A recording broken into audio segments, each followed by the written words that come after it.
नमस्कार, capital TV देख रहे हैं आप। मैं हूं आपके साथ हर्ष भारद्वाज।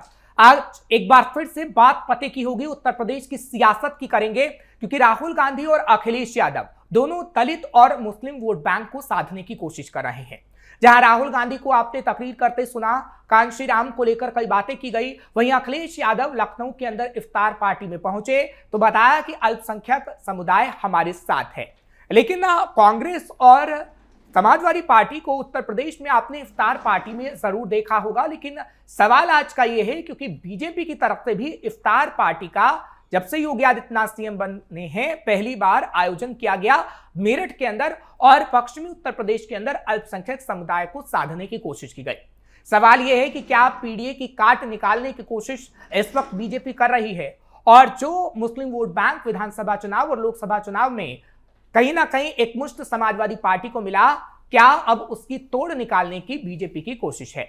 तीन खास मेहमान मेरे साथ जुड़े हुए हैं। चर्चा की शुरुआत करते हैं। अकील अहमद साहब हैं, वरिष्ठ पत्रकार के तौर पर। अकील साहब, आपका बहुत बहुत स्वागत कर रहा हूं। नसीम खान साहब हैं, समाजवादी पार्टी के नेता के तौर पर। नसीम साहब, आपका बहुत बहुत स्वागत है। अविरल मलिक साहब हैं, बीजेपी के नेता के तौर पर। अविरल साहब, आपका भी बहुत बहुत स्वागत कर रहा हूं। अविरल साहब, सबसे पहले आप ही से शुरुआत करता हूं, क्योंकि राहुल गांधी और अखिलेश यादव, एक तरफ दलितों को साधा जा रहा है तो एक तरफ अल्पसंख्यक समुदाय को साधा जा रहा है।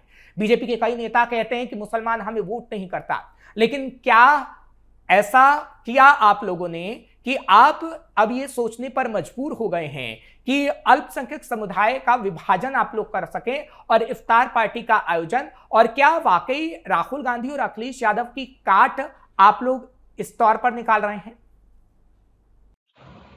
जी, मेरी आवाज आप तक पहुंच पा रही है? जी बिल्कुल। जी, देखिए, जहां तक विषय एक तरीके से राहुल गांधी जी का, अखिलेश यादव जी का, विपक्ष का, मैं समझता हूं विपक्ष बेबुनियाद आरोप लगाता है, अगर हमारे ऊपर लगाता रहे। और जहां तक विषय है एक तरीके से अपना वोट बैंक साधने का प्रयास करने का, वोट बैंक साधने की जहां तक बात है, हम किसी को वोट बैंक के रूप में कभी ना देखते थे, ना देखते हैं, ना देखेंगे।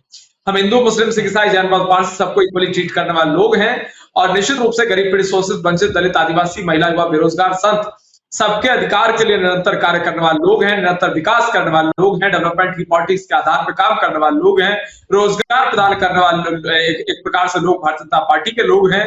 बेरोजगारी मुक्त भारत का निर्माण किस प्रकार से हो, रोजगार युक्त देश का निर्माण कैसे हो, भ्रष्टाचार की किस प्रकार से समाप्ति हो, देश किस प्रकार से आगे बढ़े, और किस तरीके से जातिवाद मुक्त, एक तरीके से जो जातिवादी जहर और जातिवादी जो मानसिकता है, इससे मुक्त समाज किस रूप में हो, तो निश्चित रूप से हम इसकी चिंता करते हैं। और हम अगर बात करें जाए देश को आगे बढ़ाने की, मजबूत करने की, तो किस तरीके से जातिगत राजनीति में या फिर एक तरीके से धार्मिक राजनीति में ना बांटा जाए देश को, ये बहुत महत्वपूर्ण है। सांप्रदायिक, यानी आप ये कह रहे हैं जातिवादी राजनीति राहुल गांधी और अखिलेश यादव कर रहे हैं। ठीक है, मैं समझ गया, फिर आपके पास आऊंगा, ओपनिंग कमेंट दे रहा हूं। नसीम साहब, आपने बीजेपी को सुना, वो कह रहे हैं कि जातिगत राजनीति आप लोगों की तरफ से की जाती है, क्योंकि जब चुनाव नजदीक आते हैं तो राहुल गांधी कांशी राम जी को याद करते हैं, जब चुनाव नजदीक आते हैं तो अखिलेश यादव इफ्तार पार्टी में जाना शुरू कर देते हैं।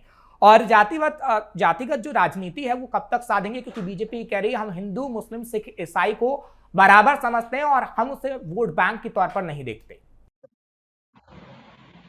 देखिए, मैं आज आपका बहस का मुद्दा जो मुस्लिम अल्पसंख्यक वोट जो है भाजपा रिझाने की कोशिश कर रही, मैं समझता हूं कि ये मुद्दा गलत है। इस पर बहस नहीं होनी चाहिए। बहस इस पर होनी चाहिए कि मुसलमान सपा को, बसपा को या दूसरी दिगर पार्टियों को, आरएलडी को या और दिगर पार्टियों, भाजपा के अलावा, उनको जाएगा कि नहीं जाएगा। जहां तक आप कह रहे हैं बीजेपी को क्यों नहीं जा सकता, बीजेपी को क्यों नहीं जा सकता, आप मुझे बोले तो मैं उसी पर, बीजेपी को क्यों जाएगा, अल्पसंख्यक वोट क्यों जाएगा। मुद्दा एक और है कि बहस इस पर नहीं होनी चाहिए कि मुसलमान वोट कहां जाएगा, बीजेपी को मिलेगा कि नहीं मिलेगा। बहस इस पर होना चाहिए कि सनातनी वोट, जो हिंदू वोट बैंक अब की बीजेपी को नहीं मिल रहा है, वो क्यों नहीं मिल रहा है, इस बात की बहस होनी चाहिए। मुसलमान आखिर बीजेपी को मिले, यानी बहस का मुद्दा आपकी तरफ से डिसाइड किया जाएगा कि बहस का मुद्दा क्या होना चाहिए, कि बीजेपी को हिंदू वोट मिलेगा या नहीं। हाँ, मुद्दा बिल्कुल प्रदेश के अंदर ये है इस समय कि हिंदू वोट बीजेपी को पिछले 2-3 चुनाव से लेती आई, वो क्यों मिले। क्या ऐसी बात है कि हिंदू अभी ने वोट देकर हिंदुओं को धोखा मिला है। रही बात अल्पसंख्यक की, जो आपका सबसे मूल सवाल था, आखिर क्यों मिले। आज निशिकांत दुबे ने, मैं पिछली सारी बातों को छोड़ देता हूं, आज ही इनके निशिकांत दुबे ने, जो अब केंद्र में सांसद हैं और बड़े नेता हैं, मोदी और अमित शाह के चाहते हैं, उन्होंने आज ही स्टेटमेंट दिया है कि मुसलमानों से इस देश के अंदर हमारा कभी संबंध नहीं हो सकता। क्यों? फिर क्यों आप वोट के लिए क्यों रोजा अफ्तार कर करके आप जो है ढोंग कर दिखाने का काम कर रहे हो? क्या मैं अविरल जी से पूछना चाहता हूँ, क्या इनके सदन के अंदर जितने भी विधायक हैं, क्या एक भी विधायक इनके यहाँ मुसलमान है? क्या इन्होंने पिछले 2 चुनाव में, उत्तर प्रदेश के 2 चुनाव में, क्या किसी मुसलमान को टिकट दिया है? क्या इन्होंने पार्लियामेंट के अंदर किसी मुसलमान को टिकट दिया है? क्या इनके पार्लियामेंट सदन के अंदर एक मुसलमान है? मुझे बताएं अगर जो है तो। गाजियाबाद के अंदर लगातार इन्हीं के सहयोगी संगठन, जो हिंदू रक्षा दल है, युवा वाहिनी है योगी जी की, वो लगातार तलवारें बांटने का काम करती है और कहती है कि इस देश से नहीं, इस प्रदेश से नहीं, बल्कि हम पूरे विश्व से इस्लाम का, मुसलमानों का खात्मा कर देंगे। और उनके ऊपर कोई मुकदमा नहीं होता, उनको संरक्षण दिया जाता है और वो अधिकारियों के सर पर चढ़ करके तांडव करते हैं, फिर इन्हें मुसलमान वोट क्यों दे। चलिए ठीक है, मेरा सवाल है, फिर मैं एक ओपनिंग कमेंट ले रहा हूं, फिर आप क्रॉस क्वेश्चन भी करिएगा, मुद्दे को आगे बढ़ाएंगे। एक सवाल बस ले रहा हूं, संक्षेप में उत्तर दीजिएगा। ठीक है, मैं इस बात को मान लेता हूं, आपकी किसी बात को नकारता नहीं हूं, लेकिन क्या समाजवादी पार्टी ये ऐलान करेगी कि अगर समाजवादी पार्टी की सरकार आती है तो मुख्यमंत्री मुसलमान होगा? क्या ऐलान कर सकती है? सब बातों को आपकी सच हम कर देते हैं। हाँ, सुन लीजिए, मुसलमानों को इस समय जो हालात हैं, मुख्यमंत्री कौन होगा कौन नहीं, इससे लेना देना नहीं। मैं एज ए मुस्लिम नहीं बोल रहा हूं। नहीं सर, अब आप कह रहे लेना देना नहीं है, ठीक है, ऐसा नहीं होता। ठीक है, मैं आ रहा हूं, आपके पास चर्चा का पूरा समय दूंगा, बस संक्षेप में चाह रहा था। हाँ, अकील साहब को मैं ले लेता हूं, उसके बाद हम पूरी चर्चा करेंगे। अकील साहब, आप सुन रहे हैं, क्योंकि मुसलमानों पर राजनीति बखूबी हो रही है, क्योंकि बीजेपी की तरफ से हम बार बार कहते हैं कि उन्हें मुसलमानों का वोट बैंक नहीं मिलता है, लेकिन क्या वोट बैंक जिस तरीके से एक मुश्त समाजवादी पार्टी को चला गया और कांग्रेस को भी कुछ छिटक गया, तो क्या उसकी तोड़ के तौर पर आपके देख रहे हैं जो स्टार पार्टी का आयोजन हुआ, दिल्ली से बड़े बड़े नेता आए, या फिर जो अभी नसीम साहब कह रहे हैं कि नहीं, बहस का विषय कुछ और है कि हिंदू वोट अब समाजवादी पार्टी को मिलेगा, कांग्रेस को मिलेगा, लेकिन अविरल साहब यानी बीजेपी के पास नहीं जा रहा? देखिए, बिल्कुल जी, पहले तो हम आपको ये बता दें कि निश्चित तौर पर जो मुस्लिम वोट है या अल्पसंख्यक जो वोट है, वो भारतीय जनता पार्टी के साथ कभी नहीं रहा है। पिछले जो 2 चुनाव हुए, उन दोनों चुनाव में भारतीय जनता पार्टी को जो है मतलब वोट नहीं मिला है। अभी नितिन जी बता रहे थे, जो उनकी बात बिल्कुल सही थी कि जो भारतीय जनता पार्टी का जो संगठन है, उस संगठन में भी मुस्लिम जो लोग हैं, मुस्लिमों को नीचे रखा गया है। यानी कि किसी भी विधायक को टिकट नहीं दिया गया, किसी भी जो है वो मंत्री नहीं बनाया गया। इस तरीके से उत्तर प्रदेश की राजनीति रही है। लेकिन अभी हाल में, अब जब 2027 का चुनाव करीब है, तो ये जो पूरा समीकरण भारतीय जनता पार्टी की तरफ से तैयार किया जा रहा है, वो केवल अल्पसंख्यक वोट को काटने की कोशिश की जा रही है और इसको बांटने की भी कोशिश की जा रही है कि कैसे भी करके अपनी तरफ अगर जुड़ता है वोट तो ठीक है, और अगर ये वोट अगर नहीं जुड़ता है तो इसको किसी अन्य पार्टी को। आपको क्या लगता है बटेगा?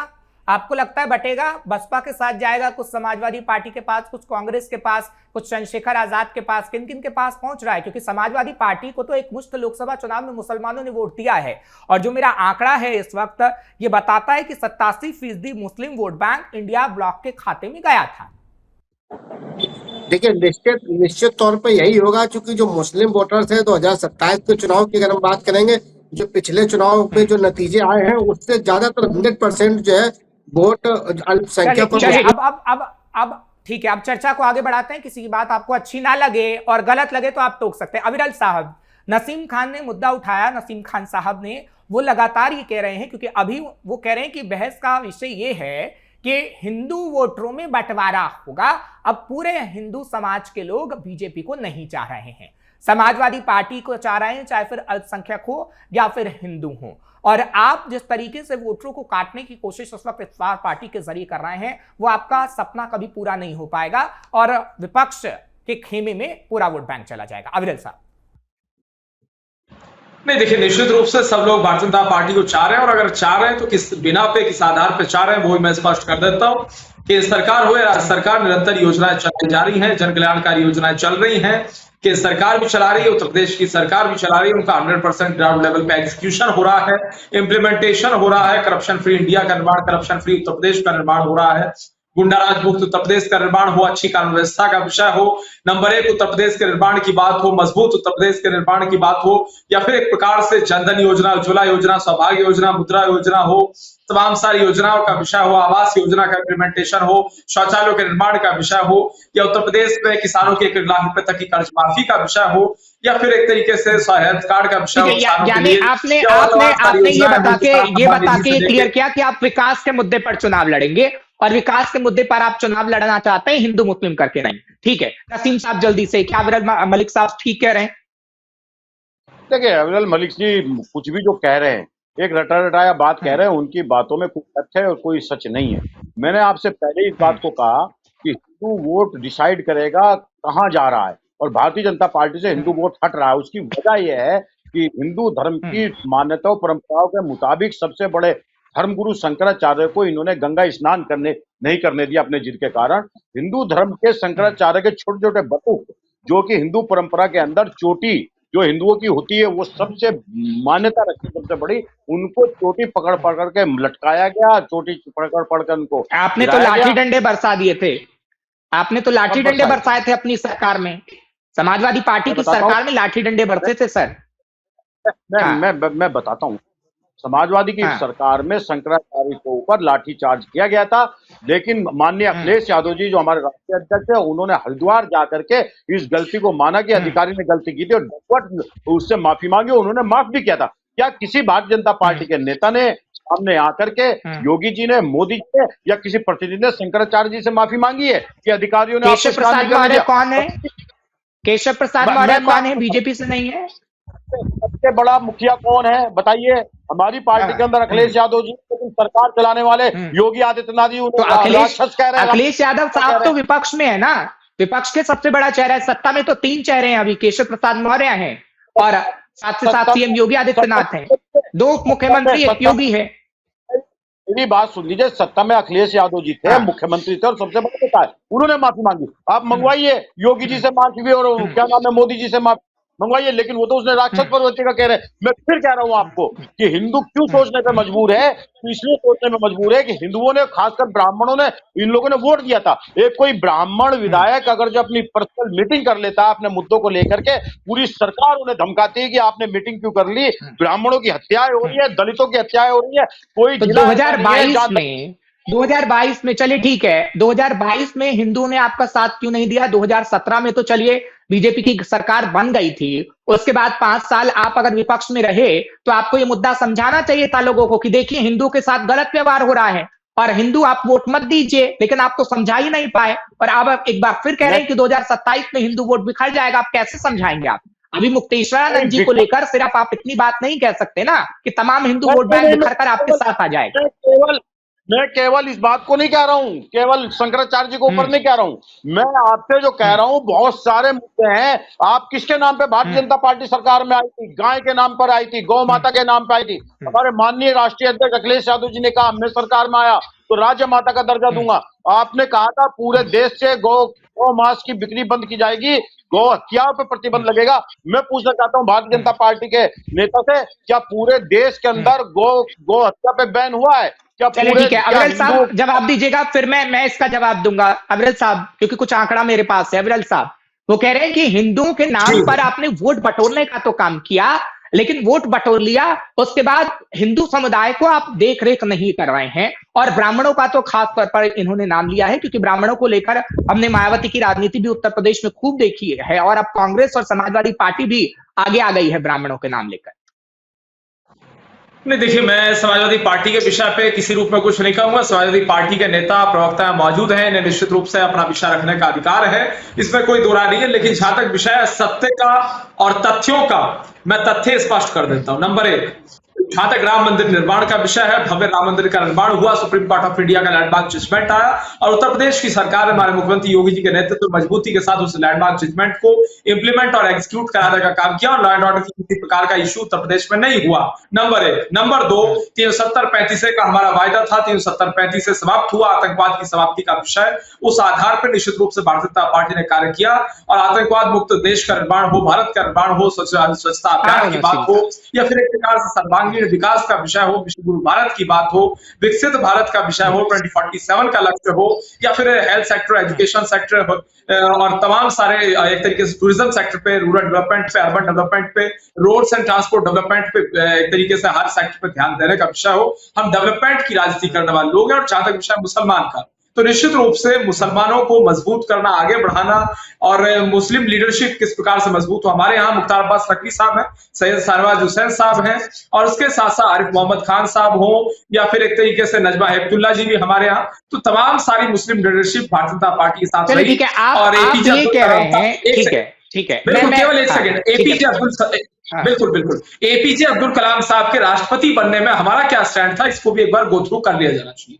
जी नसीम साहब, इसका तो आप जवाब दीजिएगा ही, लेकिन अविरल मलिक साहब ये क्लियर तौर पर कह रहे हैं कि मुसलमानों को हाशिए पे लाने का काम कांग्रेस पार्टी और समाजवादी पार्टी ने किया है। अब वो मुसलमानों के विकास के लिए काम कर रहे हैं तो आपको दिक्कत हो रही है। जब आपकी सरकार थी तो आपने क्यों मुसलमानों को उच्च पदों पर तैनात नहीं किया? क्यों मुसलमानों की स्थिति अच्छी नहीं हो गई? और आज स्थिति है कि मुसलमान हाशिए पर और बीजेपी अगर उनका भला चाह रही है तो आपको दिक्कत हो रही है। अविरल मलिक साहब का मैंने सवाल क्लियर कर दिया है। नसीम साहब, मैं आपसे एक बात कह रहा हूं, ये अल्पसंख्यक को मुसलमान छोड़ दीजिए, ये उस वोट की बात करें जिस वोट को लेकर के ये जो है क्या नाम है सरकार में आए।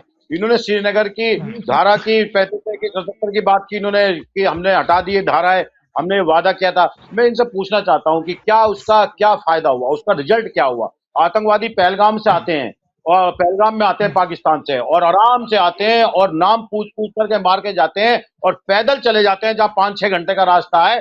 क्या फायदा हुआ मुझे आपने देखा है कि वो पैदल गए हैं? आपके पास कोई सबूत है कि वो पैदल चले जाते हैं? राहुल गांधी भी यही रट्टा मारते हैं सदन के अंदर, आप भी यही रट्टा मार रहे हैं। नहीं मार रहा हूं, वो इंटेलिजेंस, मेरी बात सुनिए, नहीं मौजूद लोगों की अगर हम बात करें ना सर, तो मैं वहां खुद रिपोर्टिंग करके आया हूं। शायद आपको हालातों का पता नहीं है, मेरी चर्चा का विषय नहीं। आपने ठीक कहा, मैं मुसलमानों को लेकर सवाल करता हूँ। एक मिनट सुनिए ना, सुनिए मेरा सवाल तो सुनिए, मैं आपको पूरा समय दूंगा। नसीम खान साहब, मेरा सवाल सुनिए, मैं एक मिनट, ठीक है, मैं इसी का जवाब दे देता हूं, कश्मीर का जवाब दे देता हूं, मैं कश्मीर का जवाब दे देता हूं। एक मिनट, आपका सवाल कश्मीर को लेकर था। कश्मीर के अंदर हम गए हैं। कश्मीर में वो हालात नहीं होते कि कोई पाकिस्तान का झंडा लेकर खड़ा हो जाता है। कश्मीर में हालात नहीं होते कि लाल चौक पर पत्थरबाजी होती है। कश्मीर में लोगों की सोच बदली है। कश्मीर में अब अपने बच्चे भविष्य का सोचते हैं। ये बदलाव हुआ है कश्मीर के अंदर, और ये तस्वीर हमने लोगों को दिखाई है। सर, आप गए हैं कश्मीर, आपने लोगों से बातचीत करी है तो बताइए। मैंने खुद बातचीत करी है, मैं वहां पर रह के आया। मैं खूब गया हूं कश्मीर, और जाने की जरूरत नहीं है, यहाँ दिखाई देता है आतंक, पुलवामा अटैक, पहलगाम अटैक। ये अटैक वो अटैक है जब आपने आतंकवाद को रोकने के लिए सारी चीजें कर दी। मुसलमानों के मुद्दे पर बात करिए। आपने मुसलमानों के लिए क्या काम किया? एक एक काम बताइए, उसके बाद मैं सवाल लूं। अकील साहब, मैं आपके पास बस 1 मिनट में आ रहा हूं। नसीम खान साहब, अविरल मलिक साहब आप पे आरोप लगा रहे हैं कि मुसलमानों के लिए आपने काम नहीं किया, तभी तो उन्हें करना पड़ रहा है। मैं आपको कह रहा हूं, हमने केवल मुसलमानों के लिए ना, हम किसी समाज के लिए करना चाहते हैं। हमारा पीडीए परिवार है। सबसे पहले उत्तर प्रदेश के अंदर अगर किसी को बेरोजगारी भत्ता दिया तो वो माननीय अखिलेश यादव की सरकार ने दिया। उसमें मुसलमानों को भी मिला, पिछड़ों को भी मिला, दलित को भी मिला और सवर्णों को मिला। बेरोजगारी भत्ता देने का काम हमने किया। सबसे पहले अगर हमने लैपटॉप बांटने का, तलवारें नहीं बांटी, हमने बांटे लैपटॉप, हमने बांटी कलम, और वो हमने केवल मुसलमानों को नहीं दिया, हमने केवल हिंदुओं को नहीं दिया, हमने केवल दलितों को नहीं दिया, हमने पीडीए को दिया। अकील साहब, नसीम साहब जो कह रहे हैं क्या वो सही है? ठीक है, देखिए पीडीए की बात इस वक्त समाजवादी पार्टी करती है, पिछड़ा, दलित, अल्पसंख्यक, लेकिन कभी जुबान से उनके लिए हिंदू शब्द का इस्तेमाल नहीं होता।